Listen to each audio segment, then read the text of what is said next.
लापरवाही से हुआ तो जो लोग लापरवाही के लिए जिम्मेदार थे उनको पकड़ा क्यों नहीं किया। इससे तो ये सब समझ में आ रहा है कि शायद करवाया, और अगर करवाया गया तो इससे भयंकर चीज कोई हुई नहीं। और इसका एक प्रमाण इससे भी मिलता है कि जैसे ही पुलवामा हुआ, इनके गोदी मीडिया के एंकर खुशी से उछल रहे थे कि we have one like crazy, मतलब 40 जवान शहीद हो गए और मीडिया के एंकर खुशी से उछल रहे हैं कि we have one like crazy. और इसलिए ये बात इतनी अहम है क्योंकि आज जो मेरे पास सूचना आ रही है, और एक सोर्स से नहीं कई सोर्सेस से आ रही है और क्रेडिबल सोर्सेस से आ रही है, मणिपुर के बारे में कुछ नहीं बोलता और जिसके पिट्ठू एंकर खुशी से उछल जाते हैं जब हमारे 40 जवान शहीद हुए, वो लोग कुछ भी करवा सकते हैं, कुछ भी करवा सकते। और इसलिए हमको आज बिल्कुल सार्वजनिक तौर पर सारे सिटीजन्स को होने कैसे दिया गया, कैसे हो गया, कैसे और क्यों जवानों को एयरलिफ्ट नहीं किया गया और बसों में भेजा गया, इस तरह की बसों में भेजा गया। उसके बाद जो इतने सारे इंटेलिजेंस अलर्ट्स आए, 11 इंटेलिजेंस अलर्ट्स आए पिछले उससे एक महीने में, जिसमें सब में ये वार्निंग दी गई थी कि इस तरह का कोई आतंकी हमला होने वाला है, उनको क्यों इग्नोर किया गया। जो स्टैंडर्ड ऑपरेटिंग प्रोसीजर था, जो बिल्कुल लिखित में था कि जब ऐसा आर्मी कॉन्वॉय चलेगा हाईवे, ये सब तो एक तरह के सवाल हैं कि भाई ये कैसे हो गया, किसने होने दिया, किसकी लापरवाही थी। उसके बाद दूसरे सवाल खड़े होते हैं कि 3 घंटे तक प्रधानमंत्री इस पर कुछ नहीं बोले, कहते हैं कि मैं जंगल में था, आउट ऑफ कम्युनिकेशन था, और 1 घंटे के बाद सत्यपाल मलिक जी के पास उनका फोन आता है और कहते हैं इसको दबा कर रखो,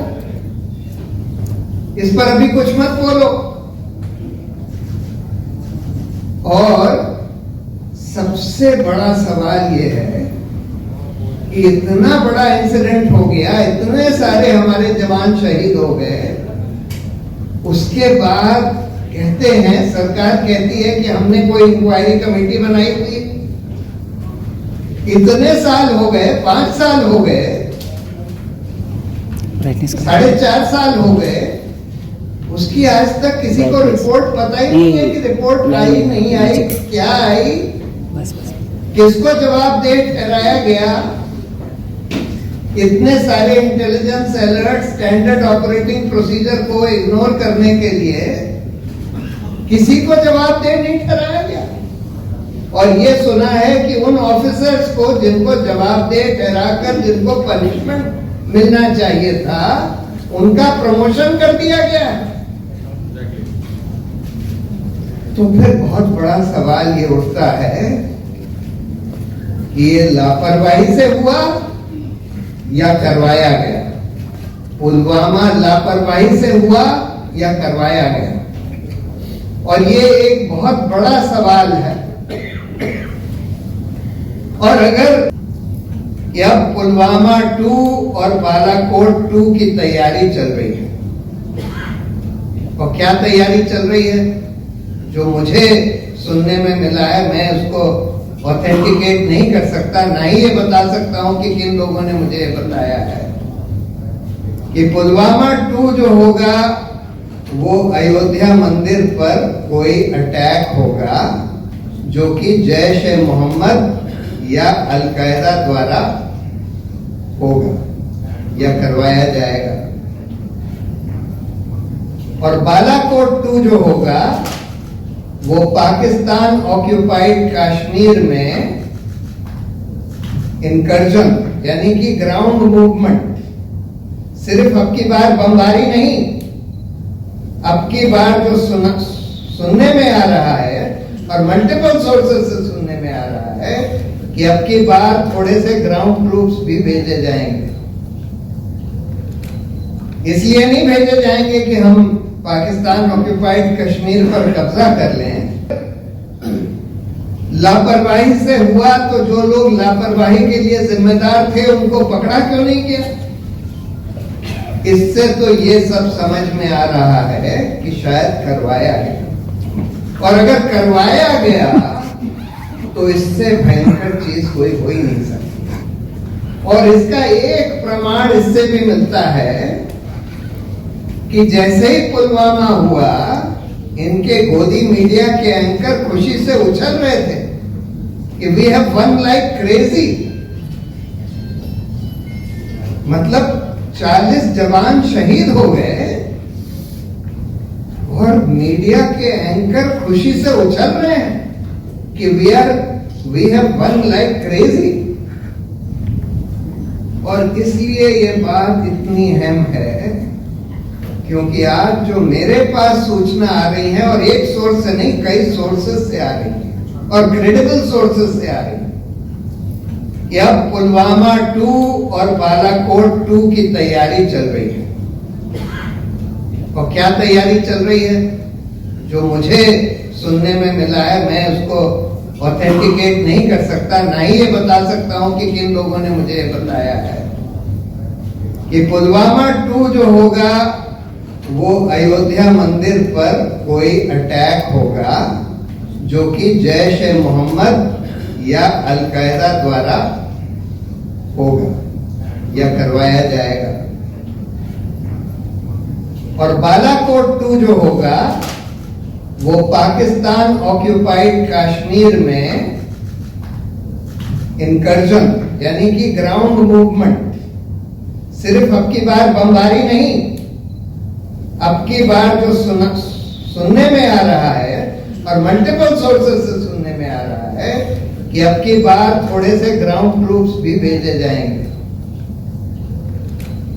इसलिए नहीं भेजे जाएंगे कि हम पाकिस्तान ऑक्यूपाइड कश्मीर पर कब्जा कर लें, लेकिन ये दिखाने के लिए, जैसे बालाकोट में इन्होंने दिखाने की कोशिश करी कि भाई हमने पाकिस्तान के ऊपर बम गिरा दिए। वो बम से कुछ हुआ हो ना हुआ हो, बम कहां गिरे कुछ किसी को पता नहीं, लेकिन बम गिरा दिए और उसके आधार पर चुनाव बिल्कुल 2019 का पलट गया। जहां पुलवामा बालाकोट के पहले ये सब लोग मान रहे थे कि अब की बार इनकी मेजॉरिटी नहीं आने वाली, पुलवामा बालाकोट से सब कुछ पलट गया। बहुत सारे लोग ये भी मान रहे थे कि उसके बाद भी इनकी मेजॉरिटी नहीं आने वाली। आज तो खैर हिंदू के अखबार में एक बहुत बड़ा लेख आया है कि जहां जहां बहुत क्लोज कॉन्टेस्ट था, यानी कुछ 100 का मार्जिन था, वहां वहां करीब करीब सारे इलेक्शंस में भाजपा जीत जाती है, और खासकर वो भाजपा रूल्ड स्टेट्स में। तो ये कैसे हो गया कि जहां इतना क्लोज इलेक्शन हुआ सभी में भाजपा जीते? तो ईवीएम में कुछ हुआ, कुछ और मैनिपुलेशन हुआ, ये हम नहीं कह सकते, लेकिन खैर अगर हम ये भी मान लें कि पुलवामा बालाकोट से इलेक्शन पलट गया, तो आज इसकी बहुत बड़ी आशंका है। और यही बात सत्यपाल मलिक जी ने हाल में एक इंटरव्यू में बोली, ये लोग चुनाव जीतने के लिए कुछ भी करवा सकते हैं। ये बात बिल्कुल सही है।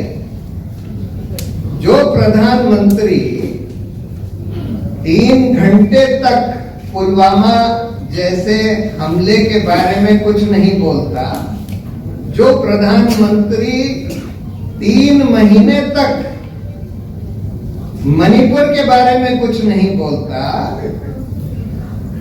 और जिसके पिट्ठू एंकर खुशी से उछल जाते हैं जब हमारे 40 जवान शहीद हुए, वो लोग कुछ भी करवा सकते हैं, कुछ भी करवा सकते हैं। और इसलिए हमको आज बिल्कुल सार्वजनिक तौर पर सारे सिटीजन्स को, सारे ऑपोजिशन को मिलकर ये बात कहनी चाहिए। देखिए, ऑफ इंडिया जो भाजपा का मीडिया ऑर्गेनाइजेशन है, उसमें ये छप चुके हैं अल-कायदा, जैश ए मोहम्मद के बयान कि हम लोग राम मंदिर पर, अयोध्या के मंदिर पर हमला करेंगे। अब अगर उस पर आपने, सरकार ने सिक्योरिटी नहीं टाइटन करी, और इतनी नहीं टाइटन करी कि वहां पर हमला हो ही नहीं सकता, और फिर भी अगर हमला हो जाता है तो हम क्या मानेंगे? कि हमला होने दिया गया कि हमला करवाया गया, और इसकी बहुत आशंका है। ये मानकर चलिए अयोध्या नहीं तो कहीं और हो सकता है, क्योंकि इन लोगों को ये समझ में आ गया है कि ये चुनाव 2024 का ये हार रहे हैं। ये सारे के सारे संकेत साफ हैं कि 2024 का चुनाव हार रहे हैं, और एक ही तरह से जीत सकते हैं, या तो इस पूरे देश को मणिपुर बनवा दें, और उसकी तैयारी चल रही है। कल जो यहां हुआ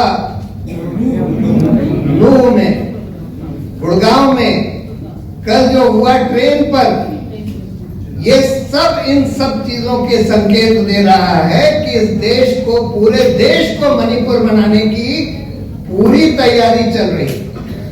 एक ये कर सकते हैं, और दूसरा इस तरह का पुलवामा 2, बालाकोट 2 कर सकते हैं। तो इसलिए पूरे देश को इसके बारे में सतर्क रहना होगा, और सबसे पहले पुलवामा की जवाबदेही मांगनी होगी कि आपने ये कैसे होने दिया, और जिन लोगों ने होने दिया उन लोगों को क्यों आज तक जवाबदेह नहीं कराया गया है, उस इंक्वायरी का क्या हुआ, उन लोगों को क्यों प्रमोट कर दिया गया है जिनको जवाबदेह कराया जाना चाहिए था। अगर हम ये भी मानते हैं कि आपको नहीं पता था, आपने नहीं करवाया, तो जिन लोगों ने होने दिया, जिनकी लापरवाही थी, ये तो साफ है कि लापरवाही थी।